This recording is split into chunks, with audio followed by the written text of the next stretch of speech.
Hi, it's Heidi, and today I wanted to talk about my happiness hacks.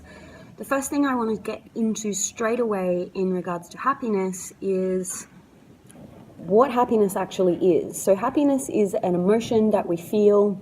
It makes us feel light, it makes us feel good, and the reason that we feel great when we're happy, let's say we have a big belly laugh or something really exciting happens, is that there's a flood of feel-good hormones that are released into the body.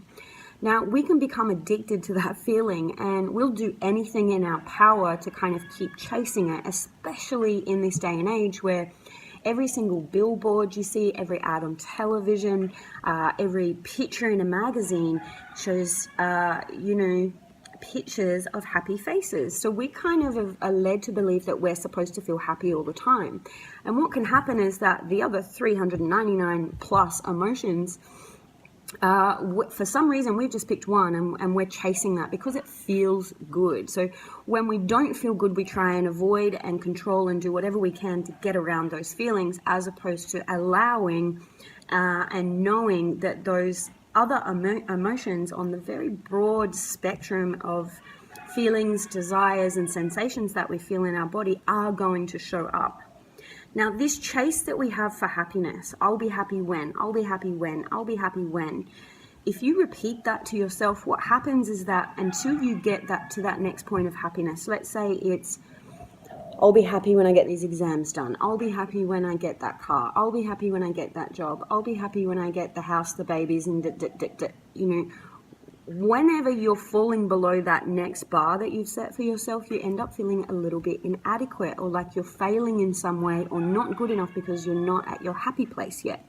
So it becomes a trap. And the reason for that is that when you get there, what you'll do immediately is raise the bar to the next happy moment that's going to show up in your life.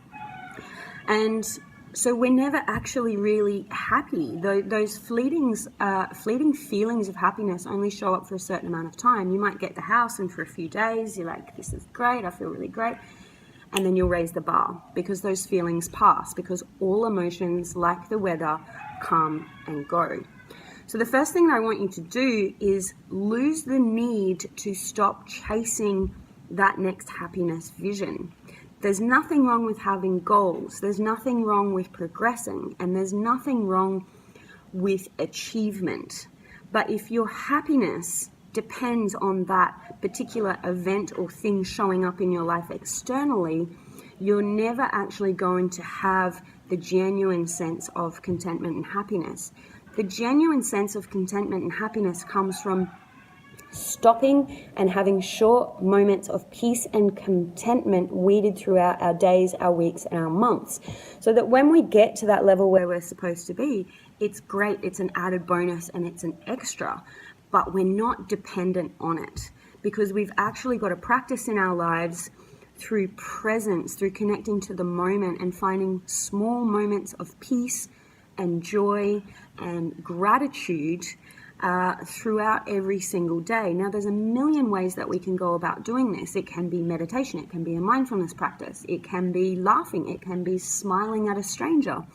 But hooking yourself into the moment and looking for short moments of peace through just surrendering to what is actually right in front of us right now is actually going to give us that sensation of contentment, joy, gratitude, and even happiness that we're looking for. Now, if you have a really busy mind and you're very used to controlling to get what you want out in the future, and you live out in the future kind of chasing this vision all the time, what happens is you've actually flexed and grown a muscle of the mind, and sometimes the observant mind, which is the mind that looks at the moment, enjoys the moment, and finds happiness in the moment, it can grow very small. So it takes a little bit of time to balance out those different parts of the mind, of the brain. And it really doesn't take, it doesn't take as long as we think. It's a matter of practice. How can I actually practice short moments of peace, contentment, joy, and gratitude throughout the day? The second thing I want to talk about is looking at your body. Okay, so those happy feel-good hormones that we feel, the production of most of those hormones comes about through gut health. So at the center of our gut, and you're probably wondering what your gut has to do with feeling happy, but I'm sure a lot of you have maybe heard about the gut-brain connection. If you haven't, just head to my blog and search. I have a ton of information on the gut-brain connection there. But those happiness feel-good hormones are largely cultivated in the gut, okay? And same goes for the negative emotions.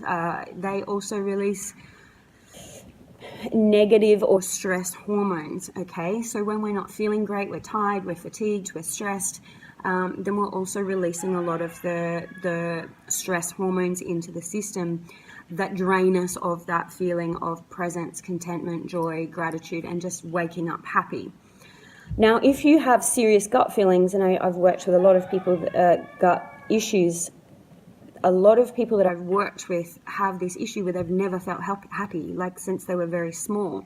And when we look closely at the health of their gut, they've never actually had a flourishing gut, okay? They've always had gut problems, issues digesting food, inability to absorb nutrients, so on and so on. And what that does is then affect their ability to actually produce natural feel-good hormones. So what I'd like you to focus on is what goes in your mouth and whether that supports the health of the gut.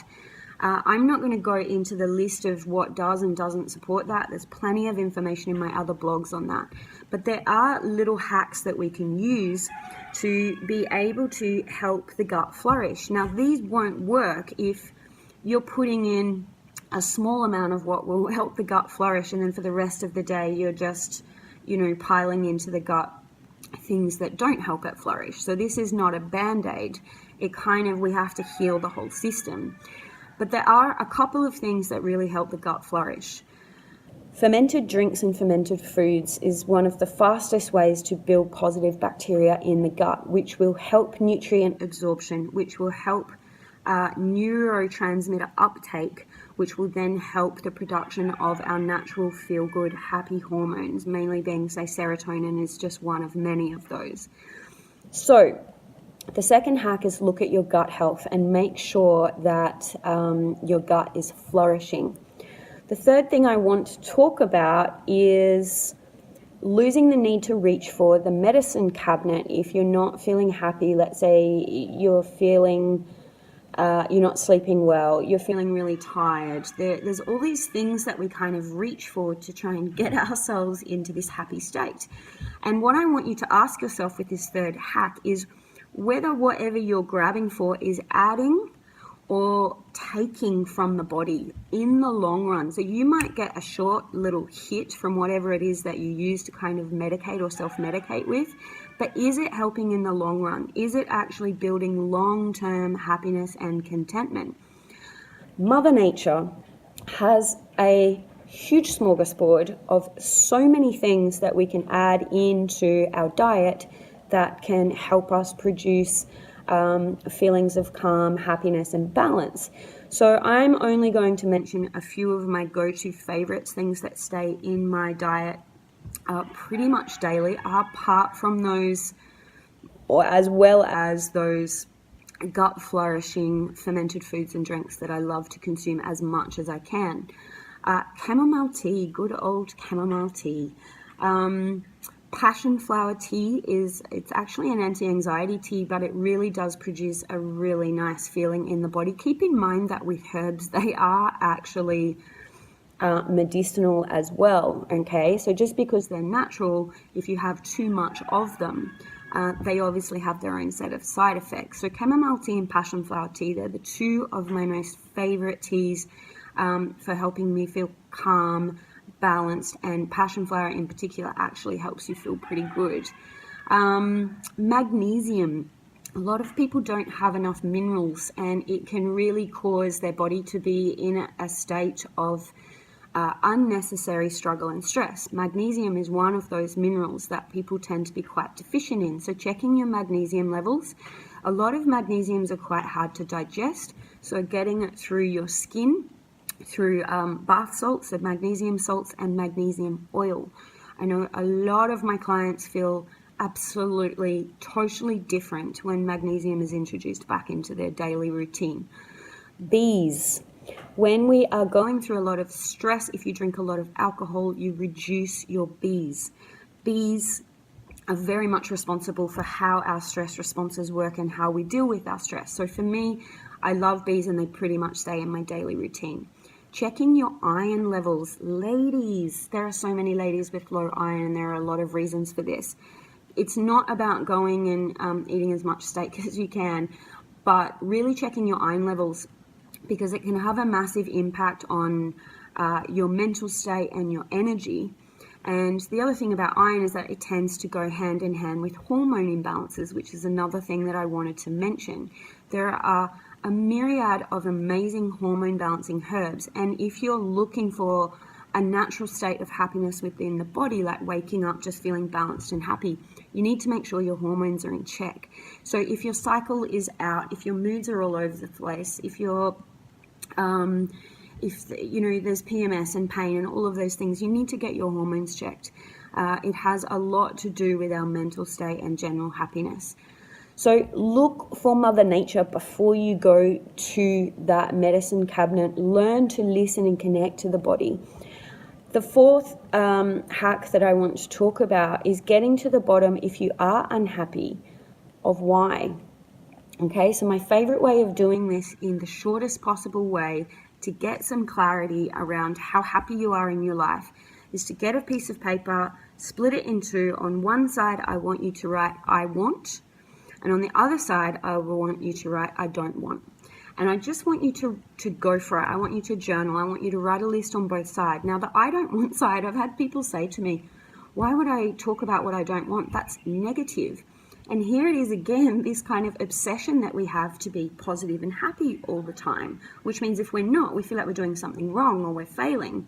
We need to get to the bottom of what's causing our unhappiness, and that means all the things that you do, feel, go, say, where you're living, everything that you don't want to be doing that's possibly feeding and causing your unhappiness. And then on the other side, we write down all of the things that we want to do more of. I want to feel this. I want to go here. I want to live there. I want to try this. I want to travel. I want the I want and the I don't want. Pay attention to the I don't want, because that's the source of your unhappiness. The next thing you have to do is very, very quickly on the day, don't leave it for another day, tick off little things that you can do to wipe out the I don't wants. Just small things. If it's I don't want to go to work anymore, you might not want to quit your job overnight without thinking about it. But there is small steps that you can take. So with the I don't want, you could create a mini goal. If it's I don't want this job anymore, or I don't want to be in this relationship anymore, or I don't want to have these conversations, or I don't want to go here, or I don't want to live there. Just one thing that you can do to get the ball rolling in terms of having that shift and change in your life.